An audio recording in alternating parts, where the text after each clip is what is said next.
Hello friends, देव studies से मैं पूनम कुमारी आपका बहुत बहुत स्वागत करती हूँ। दोस्तों, आज मैं पर्यावरण के 30 ऐसे प्रश्न लेकर आई हूँ आपके सामने जो कि आने वाले C TET, UP TET, S TET यानी किसी भी प्रदेश टेट में जो है यह प्रश्न आपको उपयोगी साबित होंगे, क्योंकि हम लोग जानते हैं दोस्तों कि 30 नंबर जो है आपका पर्यावरण से आपका पूछता है, कोई भी टेट एग्ज़ाम हो। और अन्य कंपटीशन एग्ज़ाम में भी दोस्तों कम से कम जो है आपका यानी 10 से 12 प्रश्न आजकल रहते ही है आपके, कोई भी कंपटीशन का एग्ज़ाम हो, जीके जीएस वाइज। तो चलिए हम लोग जो है इस वीडियो के पहले प्रश्न की ओर बढ़ते हैं, और यह वीडियो जो है आप लोगों के लिए बहुत महत्वपूर्ण होने वाला है दोस्तों। तो पहला प्रश्न है इस वीडियो का कि 10% का नियम दिया था। तो दोस्तों 10% का जो ये नियम है पहले है क्या, हम लोग इसको जानते हैं।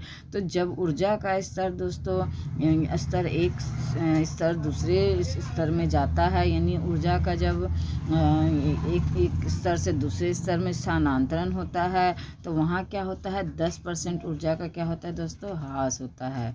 तो और यह नियम किसने दिया था दोस्तों, तो यह नियम ही पूछा जा रहा है जिसे लिंडमैन के द्वारा दिया गया था, यानी लिंडमैन महोदय ने जो है यह 10% का नियम दिया था। तो ए ऑप्शन ही इसका सही जवाब हो जाएगा दोस्तों, तो और कहीं जाने की ज़रूरत ही नहीं है।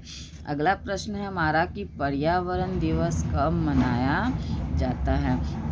तो दोस्तों इसका जवाब शायद सबको पता होना चाहिए, जो भी स्टूडेंट है, जो भी पढ़ाई कर रहे, जो भी तैयारी कर रहे हैं, तो ये 5 जून हो जाएगा इसका उत्तर, क्योंकि पर्यावरण दिवस इस 5 जून को मनाया जाता है। इसलिए क्योंकि ये आपका स्वीडन के जो है स्टॉकहोम में जो है पहला पर्यावरण सम्मेलन हुआ था आपका 1992 में, और यह जो है दोस्तों 72 में, और यह उस यानी सम्मेलन में 119 देशों ने जो है हिस्सा लिया था। तो उस दिन से ही क्या होता है दोस्तों, 5 जून को जो है पर्यावरण दिवस मनाया जाता है। अगला प्रश्न है हमारा कि पारिस्थितिकी तंत्र का उदाहरण है। तो दोस्तों पारिस्थितिकी तंत्र का आपका उदाहरण कौन है, यह पूछा जा रहा है दोस्तों। तो आपका तालाब जो हो जाएगा दोस्तों, पारिस्थितिकी तंत्र का सबसे अच्छा उदाहरण आपका हो जाएगा। अगला प्रश्न है हमारा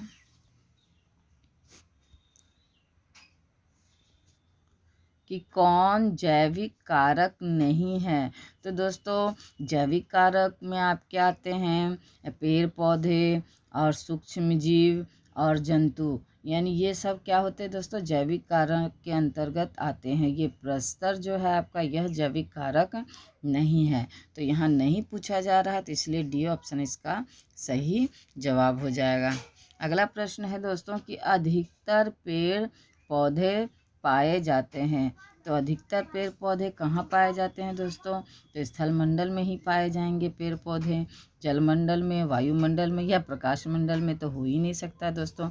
तो सिर्फ और सिर्फ ये स्थलमंडल ही ऐसा ऑप्शन है जहाँ की पेड़ पौधे होने की संभावना है, क्योंकि पेड़ पौधों को हम लोग जानते हैं कि पेड़ पौधों के लिए मिट्टी की आवश्यकता होती है, मिट्टी सूर्य का प्रकाश, और यहाँ न तो वायु में मिट्टी मिलेगी, जल में भी मिट्टी जो है यानी जल में इतना अधिक जल रहता है जलमंडल में कि वो जो है पेड़ पौधों के लिए उपयोगी हो ही नहीं सकता। तो इसलिए स्थलमंडल ही इसका राइट आंसर होगा। अगला प्रश्न है कि पर्यावरण को बचाने के लिए चिपको आंदोलन का संबंध किस राज्य से है। तो दोस्तों पर्यावरण को बचाने के लिए जो चिपको आंदोलन हुआ था दोस्तों, तो उसका संबंध जो है आपका उत्तराखंड राज्य से है, और यह जो है उत्तराखंड में 1973 में यह चिपको आंदोलन हुआ था दोस्तों, आपका सुंदर लाल बहुगुणा के नेतृत्व में। तो आप लोग सबको पता होगा इस प्रश्न का उत्तर, यह जो है गोपेश्वर जिला के रैनी नामक गांव में यह आंदोलन हुआ था। अगला प्रश्न है हमारा कि निम्नलिखित में से जैविक घटक है।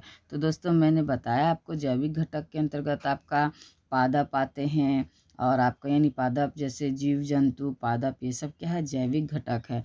और ये जो मृदा है, वायु है, जल है, यह क्या है, जैविक घटक के उदाहरण है। तो आपका पादप ही यहाँ क्या है दोस्तों, जैविक घटक है। तो ये ऑप्शन इसका सही जवाब होगा। अगला प्रश्न है हमारा कि हमारे देश में वन महोत्सव वन महोत्सव दिवस जो है कब मनाया जाता है। तो दोस्तों जुलाई के और जुलाई के प्रथम सप्ताह और फरवरी के प्रथम सप्ताह में जो है आपको वन महोत्सव मनाया जाता है। तो 1 जुलाई को हो जाएगा इसका सही जवाब, यानी बी ऑप्शन इसका सही जवाब हो जाएगा। अगला प्रश्न है हमारा कि पर्यावरण के अंतर्गत आते हैं। तो दोस्तों पर्यावरण के अंतर्गत पेड़ पौधे और जीव जंतु भी आते हैं, मकान, सड़कें, पूजा स्थल, ये सब आता है। और ये जो है आपका जैविक कारक हो गया, ये अजैविक घटक हो गए। ये रिश्ते नाते भी दोस्तों पर्यावरण के अंतर्गत आते हैं। तो इसका उत्तर आपका हो जाएगा उपरोक्त सभी, यानी डी ऑप्शन इसका सही जवाब हो जाएगा। अगला प्रश्न है हमारा कि ऊर्जा का पिरामिड होता है। तो दोस्तों ऊर्जा का पिरामिड कैसा होता है आपका, तो ऊर्जा का पिरामिड आपका ऐसा होता है। यहाँ आपका उपभोक्ता हो गया, फिर प्राथमिक उपभोक्ता, द्वितीय उपभोक्ता, तृतीयक उपभोक्ता। तो ये हो गया आपका ऊर्जा का पिरामिड। तो ऊर्जा का पिरामिड कैसा होता है दोस्तों, तो ऊर्जा का पिरामिड क्या होता है, सीधा होता है।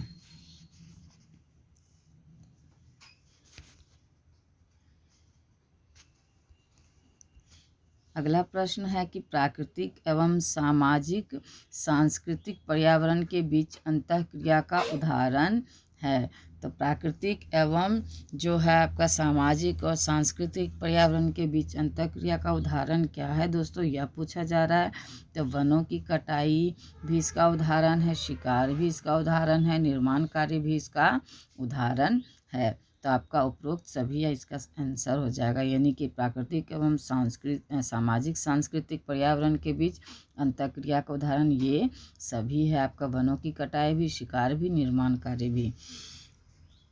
अगला प्रश्न है हमारा कि प्राकृतिक पर्यावरण के प्रमुख घटक है। तो प्राकृतिक पर्यावरण के प्रमुख घटक कौन से हैं दोस्तों, तो सभी जीव भी जो है प्राकृतिक पर्यावरण के अंतर्गत आते हैं। भू आकृतिक कारक भी पर्यावरण के अंतर्गत आते हैं। जलवायविक कारक भी जो है आपके पर्यावरण के अंतर्गत आते हैं। तो ये सभी जो है क्या हो दोस्तों, प्राकृतिक पर्यावरण के अंतर्गत आते हैं। तो ये डी ऑप्शन इसका सही जवाब हो जाएगा। अगला प्रश्न है हमारा कि एक पोषण स्तर से दूसरे पोषण स्तर पर ऊर्जा का कितना भाग स्थानांतरित होता है दोस्तों। तो अभी मैंने आपको 10% का नियम बताया लिंडमैन महोदय के द्वारा जो दिया गया था। तो 10% ऊर्जा जो क्या होती है दोस्तों, स्थानांतरित होती है। तो यानी एक स्तर से दूसरे स्तर में जाने पर ऊर्जा का 10% जो है ह्रास होता है। अगला प्रश्न है हमारा कि वन्य जीव सप्ताह मनाया जाता है। तो वन्य जीव सप्ताह जो है दोस्तों 1 अक्टूबर से 7 अक्टूबर के बीच मनाया जाता है। तो इसको भी निश्चित रूप से याद रखिए। अगला प्रश्न है हमारा कि निम्नलिखित में से कौन खाद्य श्रृंखला घास मैदानों की नहीं है। तो घास मैदानों की कौन सी नहीं है दोस्तों, यह पूछा जा रहा है। यहाँ नहीं लगा हुआ है, तो प्रश्न को बड़ा ध्यान से देखना होगा दोस्तों, क्योंकि जब नहीं लगा होता है तो प्रश्न जो है उलझते हैं। तो यहाँ देखना है कि घास के मैदानों का कौन सा खाद्य श्रृंखला नहीं है। तो दोस्तों जो कीट है, यहाँ कीट होगा। ये कीट, मेंढक, सांप, ये सब घास श्रृंखला के उदाहरण है, यानी खाद्य श्रृंखला के उदाहरण है दोस्तों। खरगोश, लोमड़ी और शेर, ये भी क्या है, खाद्य श्रृंखला के उदाहरण है। ये प्लावक, मछली और व्हेल, ये क्या है दोस्तों, खाद्य श्रृंखला के उदाहरण नहीं है। बाकी चूहा, सांप और गिद्ध भी क्या है दोस्तों, खाद्य श्रृंखला के उदाहरण है। ये कहाँ है, प्लावक, मछली और व्हेल, ये लोग जल में निवास करते हैं। अगला प्रश्न है हमारा कि किसके नेतृत्व में चिपको आंदोलन को बल मिला। तो दोस्तों मैंने पहले ही बताया, सुंदरलाल बहुगुणा के नेतृत्व में जो है आपका 1973 में आपका जो है रैनी गांव में, जो कि गोपेश्वर जिला है, वहाँ पर यह चिपको आंदोलन हुआ था। अगला प्रश्न है हमारा कि निम्न में से कौन सी वस्तु सजीव नहीं है। तो दोस्तों सजीव कौन सी नहीं है, तो वृक्ष तो सजीव है, फूल सजीव है, मशरूम भी सजीव है, बादल जो है दोस्तों सजीव नहीं है, क्योंकि सजीव को हम लोग जानते हैं वो सभी चीज़ें जो सांस लेती है वो क्या है, सजीव के अंतर्गत आती है। तो मशरूम, फूल, वृक्ष ये सभी क्या है दोस्तों आपके यानी जीवित प्राणी के अंतर्गत आते हैं। तो यह और बादल जो है आपका यह जो है यानी आपका सांस नहीं लेती है, तो यह जो है आपका बादल आपका सजीव नहीं है, यानी श्वसन क्रिया नहीं है बादल के अंदर। अगला प्रश्न है हमारा कि सजीवों को प्रत्यक्ष या अप्रत्यक्ष रूप से भोजन कहाँ से मिलता है। तो सजीवों को प्रत्यक्ष और अप्रत्यक्ष रूप से भोजन कहाँ से मिलता है दोस्तों, तो पौधों से जो है सजीवों को प्रत्यक्ष या अप्रत्यक्ष रूप से जो है भोजन मिलता है। अगला प्रश्न है हमारा कि एक वयस्क मनुष्य 1 मिनट में कितनी बार सांस लेता और छोड़ता है। तो दोस्तों हम लोग जानते हैं कि एक मनुष्य ऑक्सीजन लेता है और कार्बन डाइऑक्साइड क्या करता है, छोड़ता है। तो कितनी बार यह ऑक्सीजन लेता है और कितनी बार यह कार्बन डाइऑक्साइड छोड़ता है, अब इससे यह पूछा जा रहा है, यानी ये जो है एक वयस्क मनुष्य सांस जो लेता है वह कितनी बार लेता और छोड़ता है। तो इसका सही जवाब हो जाएगा आपका दोस्तों 15 से 18 बार, यानी 15 से 18 बार ऑक्सीजन लेता है और कार्बन डाइऑक्साइड क्या करता है, छोड़ता है एक वयस्क मनुष्य। अगला प्रश्न है कि छिपकली में श्वसन अंग है। तो दोस्तों छिपकली जो है त्वचा से सांस लेती है, यानी त्वचा जो है छिपकली का श्वसन अंग होता है। अगला प्रश्न है कि पौधों में गैसों का आदान प्रदान कैसा होता है। तो पौधों में गैसों का आदान प्रदान आपका पत्तियों के द्वारा होता है, और ये पत्तियाँ जो है पौधों को भोजन बनाने में भी जो है दोस्तों मदद करती है। तो आप लोग इस चीज़ को भी जानते होंगे। अगला प्रश्न है हमारा कि जंतुओं का मुख्य उत्सर्जन अंग है।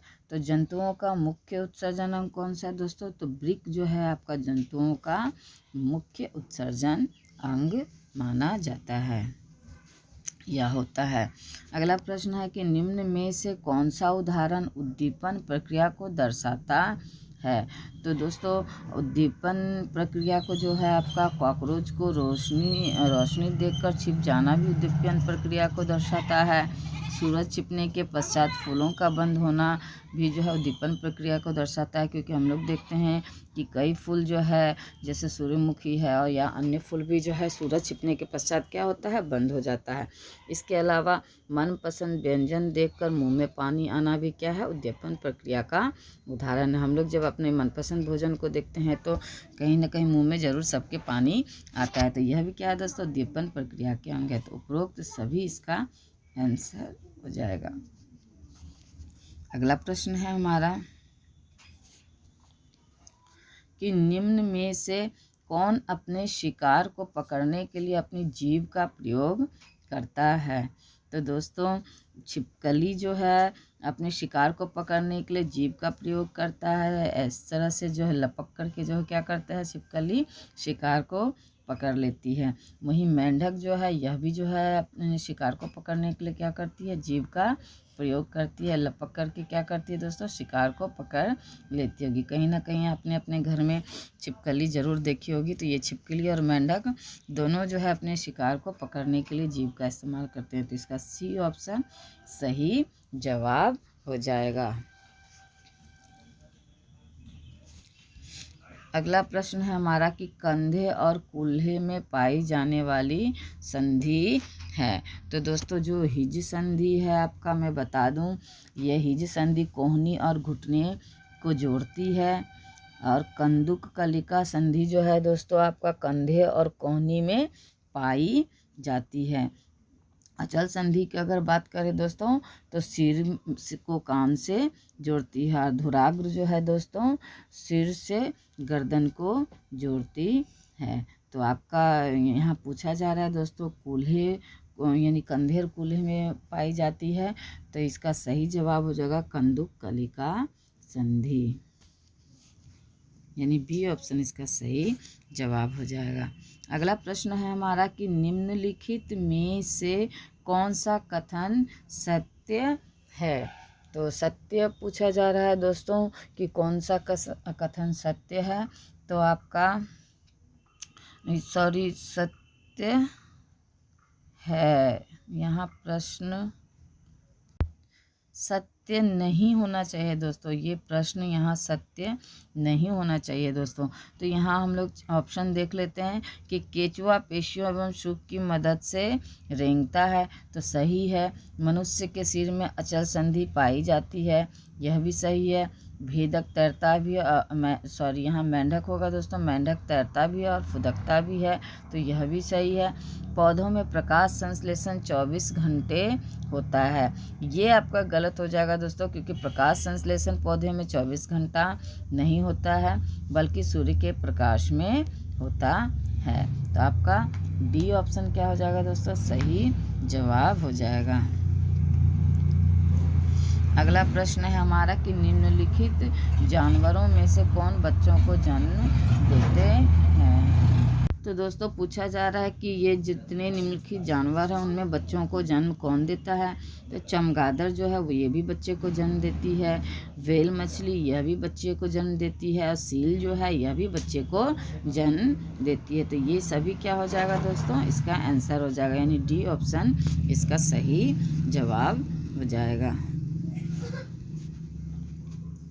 अगला प्रश्न है कि निम्नलिखित में से किस पौधे में पत्तियों के द्वारा प्रजनन होता है। तो किस पौधे में दोस्तों पत्तियों के द्वारा प्रजनन होता है, यह पूछा जा रहा है। तो पत्थर चट्टा जो है दोस्तों, इसमें जो है पत्तियों के द्वारा प्रजनन होता है, तो बी ऑप्शन इसका सही जवाब हो जाएगा।